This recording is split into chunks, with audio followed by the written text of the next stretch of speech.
Good evening, TLR. Oh, wait.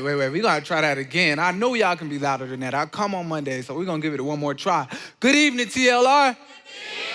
All right, there we go. That's more like it. That's what I'm used to. Before I begin, I would like to thank Matt and the living room for giving me the special opportunity to share my story. It's a blessing every single time, and not one moment do I ever take it for granted. Like he stated, my name is Dequarius Q. Green. I graduated from Dutchtown High School, class of 2014, and I currently attend the best university in the state of Georgia, which happens to be Georgia State University. And if you ain't a Panther, I'm sorry, but not sorry. You had the option to choose, but you chose wrong. Yeah. But you know, when I was growing up as a kid, middle school and high school, I was always gone on the weekends. I was one of the popular kids, so I was always out. And before I walked out the front door, my dad would always stop me and say, Q, you one decision away. Text me when I'm out. Q, you one decision away. And when he used to tell me that, it never dawned on me that my life could change just by one decision. And when he used to tell me that, I used to take it for granted, and it used to go through one ear and out the other. But what if I were to tell you that at a point in my life, I was paralyzed from my neck down because of one decision? What if I were to tell you that at a point in my life, I sat inside a jail cell facing up to 20 years of prison time for one decision? And what if I were to tell you that if it wasn't for the grace of God, I wouldn't be standing right here today? But you know, my life wasn't always impacted by one decision. There was a time in my life where I had dreams, I had aspirations, but more importantly, I had a plan. And you see, that one plan was to go to the military just like my father. I used to see my father come through the front door, his uniform on every single day, and as I got older, I knew that's what I wanted to be. And on May 6, 2014, I remember waking up on this special day, getting dressed, getting ready to take my ASVAB, which is a test to get into the military, and I passed with flying colors. Now here I am, 2 weeks away from my high school graduation, 14 days, 336 hours, and I get to live my lifelong dream in Army Strong. Here I come. On May 7th, 2014, I wake up. And on this day I wake up, I'm feeling myself. And I said in my mind, I said, today's gonna be lit. Today I'm gonna pipe it up. And today it's all about me. So how the first 2 days started off was, me and two of my friends, we skipped the first part of the day. Played some 2K for a little bit. And before we left my parents' house, I decided to take my parents' car without their permission. Then I proceeded to go pick up two more of my friends. And when I get to the school, my memory goes blank. That's all I remember from that day. But what my friends said, they say, yeah, Q, you was lit. Yeah, Q, you was out of control. Yeah, Q, you was the center of attention. And yeah, Q, what started off as the best day of our senior year ended up the worst day of our senior year. See, my friends said we were just having fun, out of control. Led into the parking lot where principals and teachers were eventually called. My friends said we all jumped in our cars. Two of my friends got in the car with me. One was my best friend, Jasmine. One was another good friend of mine. Her name is Ashanti. And we didn't stop and make a split-second decision to put on our seatbelt. Our action that literally took about 7 seconds was about to change our lives, and not only our lives, but our family and friends' lives as well. My friend said not 5 minutes later, we're on a 2-lane highway and we're all speeding, and there's about 10 cars. And I started off in the rear. I go around one car and I attempt to go around another car. But as I attempt, I lose control of the vehicle. The car swerves left, the car swerves right, back tire spins out, and the car begins to flip and flip and flip. And as the car is flipping, all three of us are getting ejected out the car due to us not having on our seatbelts. When I landed, I broke my neck, knocked unconscious immediately. When Ashanti landed, suffered severe injuries to her back, knocked unconscious immediately. And when my best friend Jasmine landed, she hit her head on the pavement where she took her last breath. Me and Ashanti were flown to Greater Memorial Hospital that same day. And the next day, I had to have a 6-hour-long surgery where they put 4 screws to replace the broken bone in my neck. And after the 6-hour-long surgery, doctors had to talk with my mom and dad and said, Mr. Green and Mrs. Green, we got some news. First thing first is your son has 1% chance of living and 1% chance of walking. And if he does live, he'll need 24-hour care for the rest of his life. Which means, Mrs. Green, get ready to be with your son for the rest of his life. Quit work. Which means, Mr. Green, we know you plan on retiring out the Army at the end of the year, but you're going to have to work a little bit longer. I was in a coma for about 7 days. First time I wake up, it's in the middle of the night, pitch black. Take my first breath, and I remember that first breath being cold. And I tried to move, but nothing was moving. I go back to sleep thinking it's a bad dream, I'll be okay in the morning. When I wake up that next morning, like I've been doing for the past 18 years of my life, first thing I try to do is get up. Nothing is moving. I try to get up again, but again, nothing is moving. So that third and final time, I remember giving everything I had with every breath in my body. I tried to move, but again, nothing is moving. But what I didn't realize is that I was paralyzed from my neck down. And my dad had to inform me on everything that happened. When I became stable enough, they moved me to the 6th floor at Grady where I had to start receiving my rehab, which was determined that I had to go to the Shepherd Center, which is a rehab center which specializes in spinal cord injuries and brain injuries. And on May 23rd, 2014, I remember being in the back of the ambulance, crying my eyes out. Crying because I'm missing one of the most important dates of my life at the time. Crying because I'm missing my high school graduation. The day I talked about my best friend since I met him in 5th grade. The day I talked about my middle school classmates. The day I talked about my high school classmates. I'm missing. Not only am I missing my high school graduation, my best friend's life is gone due to my irresponsibility, and I'm at a point in my life where I never thought I'd be. Because I had the mindset, it won't happen to me. First week in the Shepherd Center goes by real quick. I wake up at 7 in the morning, end the day at 5 p.m. Family and friends coming out through the day. Parents are coming in every single day. And at the end of the first weekend, my dad was in my room and my friends was in the back. And we're watching the NBA playoffs, and I used to love playing ball, play at the sun up and sun down. And it goes on commercial break. And my dad, he asks me a question, Q, what you missed the most? And as I'm sitting in my motorized wheelchair, which I couldn't move at the time, I told him I just missed playing ball. And my friends was in the back corner, they started laughing. They said, Q, you wasn't that good. I said, haters gonna hate. We gotta keep pushing.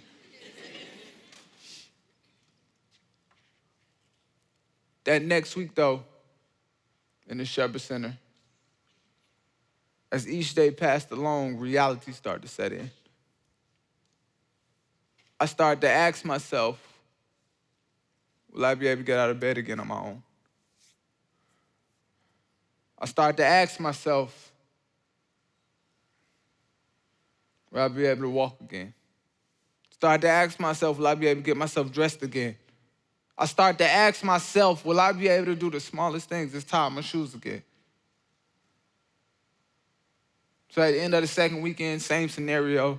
Me and my dad, it's just me and my dad in the room. We're watching the NBA playoffs. It's the next round. Goes on commercial break. Stops and asks me, Q, what you missed the most?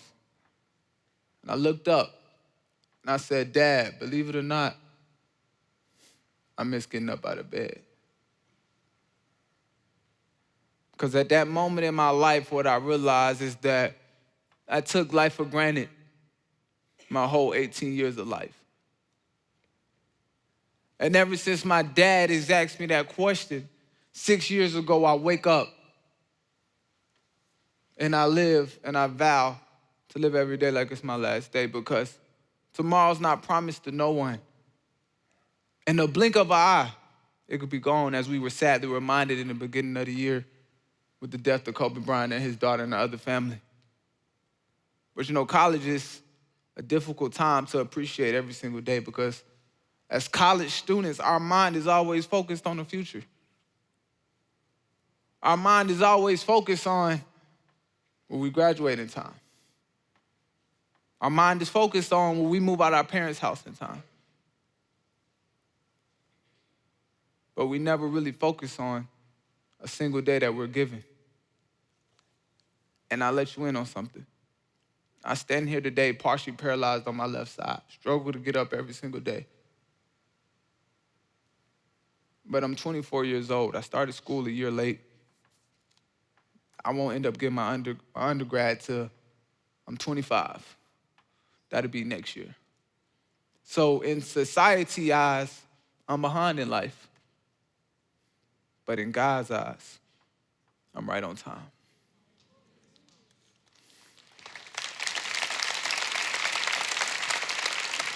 So I want to encourage you, don't feel like you're behind.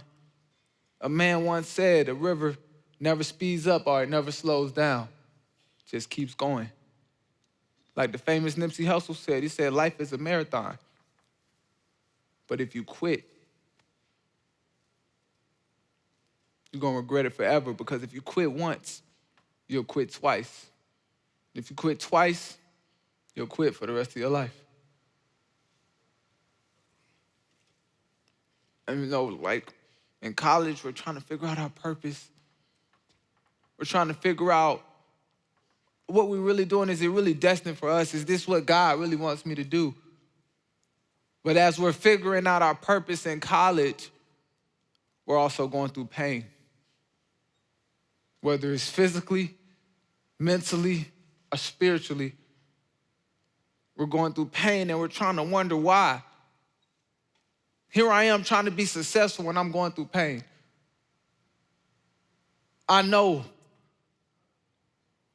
because I used to ask the Lord why every single day when I was paralyzed from my neck down. I used to ask the Lord why when I wanted to kill myself every single day for my best friend not being here. I used to ask why you took her and not me every single day. And I lie to you not, it's still some days to this day where I'll call my friends and I'll just be crying. And I'll say, bro, why? Why me? And I remember sitting inside a jail cell the day before Christmas holiday in 2014, December 24th, while I'm facing up to 20 years of prison time. And I called my mom crying. She couldn't do too much for me at the time. And I said, Mom, I want to give up. I can't do it no more. And she said, Q, I can't do it for you. But what I can do is give you a verse to read. And my mom knew that I hate reading, so she gave me a short verse. And it was Hebrews 11, verse 1. If you don't know it, it goes like this. Faith is the substance of things hoped for the evidence of things not seen. And ever since my mom has gave me that verse to read, I stuck with me from then till now. And that's what got me right here today, is faith. And so I encourage you to have faith and keep pushing and never give up. You see, as I walk up the stairs, I fell. I could have told Matt, hey, I'm gonna sit down, just go ahead with service, but I wanted to keep pushing, I wanted to keep going. Because as we're walking in our purpose, what we'll soon start to realize that not only is it for us, but it's for the other people who we come in contact with. Because on them days now, when I'm asking why, Lord, why? He never answers that day, but he'll answer it a couple days later.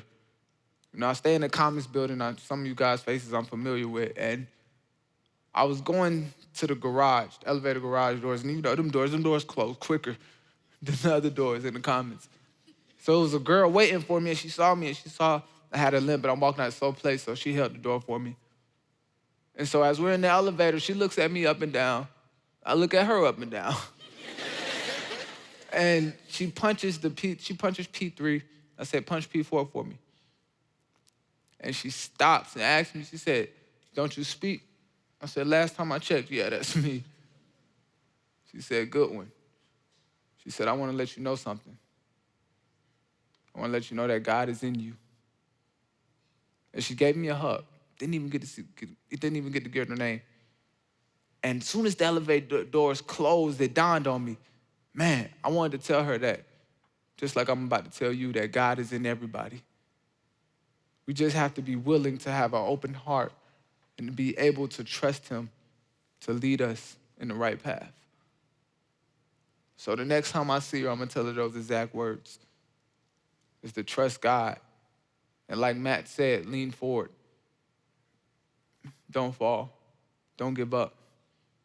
My granddad, he was one of my best friends before he passed. And I would always call him and I'll say, Granddad, I'm about to go play football. He'll say, go for it. Granddad, I'm about to go play basketball. He'll say, go for it.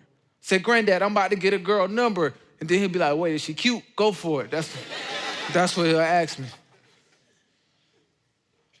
That's what I want to leave you with today. Whatever you want to do in your life, whatever you feel like is your purpose, you go for it. And you never look back. Because if you look back, you'll miss the opportunities that's faced right in front of you.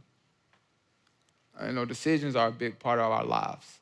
We make them every single day. We made a choice to be here today. We made a choice to brush our teeth. At least some of us did. And you know, when I took my parents' car that day, it wasn't my first time, but it was definitely my last. And every time I would take the car before, it would be my parents back home, be my parents back home. And I promise you, I never got caught. So I thought I was that guy. I'm good. Nothing ever gonna happen. But you know what never crossed my mind? That a mother can lose her daughter. A father can lose his daughter. A sister can lose her sister. An auntie can lose her niece. And because I didn't stop and think about that on May 7th, I have to live with that decision for the rest of my life. I say that to say this because I know if you're a GSU student, we all going spring break next weekend. With the coronavirus out, we make it another week out. Praise the Lord. But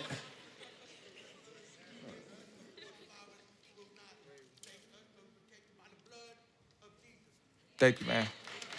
Yeah. So I say that to when you're out on spring break, whether you're going to Miami, whether you're going to Panama, whether you're going to Puerto Rico, be safe and be mindful of the decisions that you make. Because my mom, she usually comes to all my speaking engagements, but she said this one was too far in Buckhead. But when we're out in public, me and my mom, we look just alike. split an image. And I took her out on a date Friday night, and the guy stopped us and said, "Is that your brother? Is that your brother and sister?" I said, "Nah, that's my mom." But when we got up from the table, I looked like my decision that I made on May 7th, because it's a saying I love to say it. It says, we're born looking like our parents, but we die looking like our decisions. I'm gonna say that one more time. We're born looking like our parents, but we die looking like our decisions. Next, what I'm gonna ask you guys to do is to follow me on social media. My social media is at Twitter, at One Decision Away with the number one. Some of you guys follow me on Instagram now. On Instagram is _ One Decision Away with the number one. And I'll say it one more time, on Twitter is at One Decision Away with the number one. On Instagram is _ One Decision Away with the number one. I'll follow back, I promise you. I'm not just trying to get my followers up. I'll follow back. But as I come to a close, I have a favorite inspirational speaker. His name is Inky Johnson. Some of you guys may know him, some of you guys may not. And I got a chance to meet him like twice. I met him twice. And the first time I met him, I wanted to act like a groupie, like, "Oh my God, Inky," but I didn't. I had to play it cool, like, "What's up, bro? My name Q, nice to meet you, yeah." But inside, it was so much excitement. I was watching one of his speeches on YouTube, and what he said was, we're born to honor our parents, but we live, to leave a legacy for the ones behind us.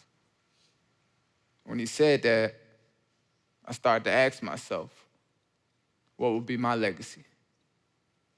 But more importantly, what would be my best friend's legacy? Because every time I speak a bunch of times. It's first to honor God, and second to honor my best friend, and third to make sure the audience gets the message and make sure it encourages them. It's never about me. I'm just blessed enough to get a chance to tell the story. And so with that being said, I wanted to leave a legacy for my best friend's name. So her name could live on longer than mine, because it's gonna come a day where I can't speak. But when that day comes, I want Jasmine Michaela Poole name to live on. And so with the help of my parents about 2 years ago, we started up a scholarship fund out of her name. And what it does is it goes to the cheerleader with the highest GPA at my old high school. And the first year we gave the scholarship away, we gave it away for $500. Last year we gave it away for $1,500. This May, I hope to give away, last year we gave it away for $1,000. And this May we hope to give it away for $1,500. And how we come up with the donations, the money for the scholarship is my right arm. I have a bracelet that says "One Decision Away" with the number one on it, because I believe in life, you're one decision away from something great, one decision away from something bad, you're one decision away from God. And so I sell this bracelet with one decision away after I speak for $3 each time after I speak. So what I ask you guys to do is, after here, I'll be in the lobby at a table with my bracelet selling them. And so if you guys would like to purchase this bracelet, it'll be an honor and it'll be a true blessing. So next year, this year when I give the scholarship away, I can reach the goal, and next year I can reach the goal of 2,000. And so, again, I end you with this quote right here. Good, better, best.